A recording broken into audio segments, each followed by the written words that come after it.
और मित्रों, आज की इस वीडियो में हम आपको बताएंगे जो उत्तराखंड के बच्चे एग्जाम देंगे अपना, जो उनका 16 तारीख से एग्जाम होने वाला है। यदि मित्रों आपका निबंध आता है, निबंध लेखन की आप तैयारी कैसे करेंगे, निबंध आप कैसे लिखेंगे तो आपको पूरा नंबर मिलेगा। सभी उत्तराखंड के बच्चे ध्यान देंगे। और चैनल पर यदि आप नए हैं, चैनल को आप जरूर सब्सक्राइब कीजिएगा। मित्रों, यदि आपका देश प्रेम पर यदि आता है निबंध तो आप कैसे लिखेंगे, प्रस्तावना आपको ध्यान देना चाहिए। यहाँ पर ध्यान दीजिए, देश प्रेम पर यदि आपका निबंध आए तो आप क्या लिखेंगे, कैसे लिखेंगे, किस प्रकार की बातें अपने आप बोर्ड एग्जाम में लिख कर अच्छा खासा नंबर आप अर्जित कर सकते हैं। ईश्वर द्वारा बनाई गई सर्वाधिक अद्भुत रचना है। मित्रों, जो हमारा देश है, जो हमारा भारत देश है, भारत देश ही नहीं अपितु पूरा जो विश्व है, ईश्वर द्वारा बनाई गई सर्वाधिक एक अद्भुत रचना है।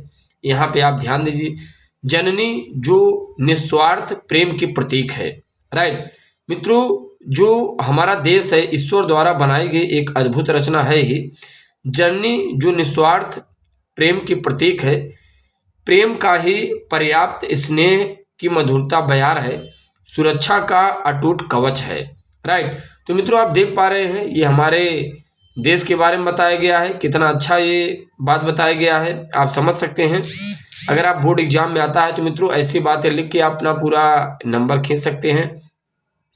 प्रेम का ही पर्याप्त स्नेह की मधुर बयार है, सुरक्षा का अटूट कवच है, संस्कारों के पौधों को ममता की जल से सींचने वाले चतुर उद्यान रक्षिका है। राइट, जिसका नाम प्रत्येक शीश को नमन के लिए झुक जाने को प्रेरित कर देता है। यही बात जन्मभूमि के विषय में सत्य है। राइट, तो मित्रों आप देख पा रहे हैं ये किस टाइप से आपको लिखना है अपने बोर्ड एग्जाम में। कितना अच्छा शब्द यहाँ पर दिया गया है, जिसका नाम प्रत्येक शीश को नमन के लिए झुक जाने को प्रेरित कर देता है। यही बात जन्मभूमि के विषय में सत्य है। इन दोनों का दुलार जिसने पा लिया, उसे स्वर्ग का पूरा अनुभव धरा पर ही हो गया। राइट, इसलिए जननी और जन्मभूमि की महिमा को स्वर्ग से भी बढ़कर बताया गया है। तो मित्रों आप देख पा रहे हैं ये, यदि आपका उत्तराखंड के बच्चे यदि आप ध्यान देंगे सभी, यदि आपका देश प्रेम पर निबंध आता है तो आप किस टाइप के लिखेंगे। सबसे पहले आपको प्रस्तावना लिख लेना है। ठीक, प्रस्तावना में मित्रों क्या होता है, आपका जो आप इसके आगे जो हेडिंग डाल के लिखेंगे वो सब बातें इसमें छिपी होती है। ठीक, इसके बाद देखिए, अगर देश प्रेम की स्वाभाविकता के बारे में बात करें तो प्रत्येक देशवासी को अपने देश से अनुभव होता है। अपना देश चाहे बर्फ से ही ढका हुआ हो, वह सबके लिए प्रिय होता है। राइट, तो मित्रों आप देख पा रहे हैं यहाँ पर क्या बताया जा रहा है, प्रत्येक देशवासी को अपने से अनुभव प्रेम होता है।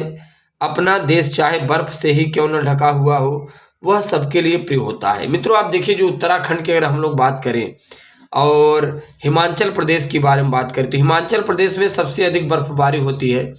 वहाँ के मित्रों जो पहाड़ें होती हैं, वहाँ का जो सिटी है, गांव है, एरिया है, वो ज़्यादातर मित्रों बर्फ़ के समय बर्फबारी बहुत होती है। वहाँ सब एरिया बर्फ़ से ढके होते हैं। राइट, इस संबंध में राम नरेश त्रिपाठी की निम्नलिखित पंक्तियाँ जो है द्रव्यष्ट है। अब क्या है इसके बारे में चलिए हम लोग देखते हैं जरा क्या बातें बताई गई है आगे। यहाँ पर ध्यान दीजिएगा, विषुवत रेखा का वासी जो जीता है, नीत हाफ कर रखता है। अनुराग अलौकिक वह भी अपनी मातृभूमि पर, ध्रुववासी जो हिम में तम में जी लेता है। कांप कर वह भी अपनी मातृभूमि पर कर देता है। प्राण निछावर प्रायः काल के पक्षी भोजन पाने के लिए यहाँ पर देखिए रूलरव करते हुए दूर स्थानों पर चले तो जाते हैं, परंतु सायंकाल होते ही एक उमंग और उत्साह के साथ अपने दो घोंसले के ओर लौटने लगते हैं।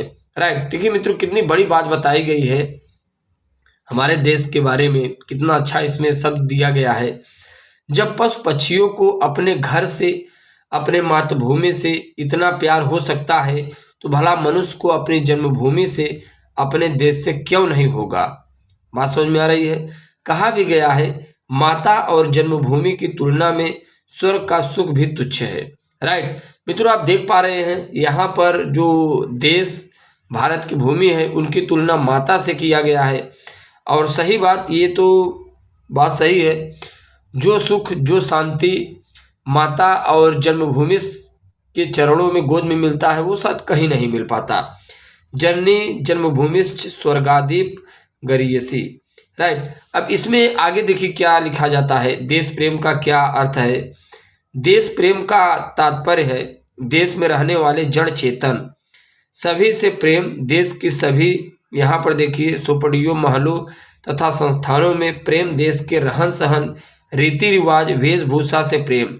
देश के सभी धर्मों मतों भूमि पर्वत नदी वन तृण लता सभी देश प्रेम और अपनत्व तो रखना चाहिए।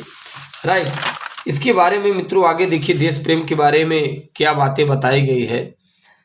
उन सबके प्रति गर्व की अनुभूति करना सच्चे देश प्रेमी के लिए देश का कण कण पावन और पूज्य होता है। सच्चा प्रेम वही है जिसकी तृप्ति आत्मबल पर हो निर्भर हो। त्याग बिना निष्प्राण प्रेम करो प्रेम है, करो प्रेम पर प्राण निछावर। देश प्रेम वह पुण्य क्षेत्र है उमल असीम त्याज से विलसित आत्मा के विकास से जिसमें मानवता होती है विकसित। सच्चा देश प्रेमी नहीं होता है जो देश के लिए निस्वार्थ भावना से बड़ा त्याग कर सके, स्वदेशी वस्तुओं का स्वयं उपयोग करता है, दूसरों को उनके उपयोग के लिए प्रेरित करता है। सच्चा देशभक्त उत्साही सत्यवादी और महत्वाकांक्षी और कर्तव्य की भावना से प्रेरित होता है। तो मित्रों आप देख पा रहे हैं देश प्रेम के बारे में कितनी बड़ी बात बताई गई है।